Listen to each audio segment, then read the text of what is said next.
Goodbye Sea Cucumber and Foie Gras and Hello Super 8 Motel. The decline of luxury consumption is the main trend in the restaurant and hotel industry report over the last year.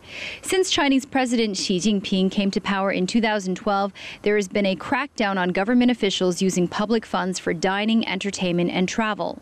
When officials pay the bills from their own pocket, you won't see them spending as extravagantly as before, and this has had a huge impact on high-end restaurants and hotels. As a result, they have to change their strategy and target the ordinary consumers who don't choose to stay in presidential suites each trip or spend $20,000 on one banquet table. The head of the China Tourism Research Institute explains this new trend. 比如说去年我们这个29.6亿的国内旅游人次，但我们创造的收入只有多少呢？我们创造收入只有2.3万亿不到。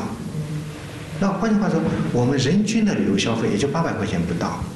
人均每次的旅游消费中间，假设有20%，甚至20%是用在住宿上的，那也就是160块钱。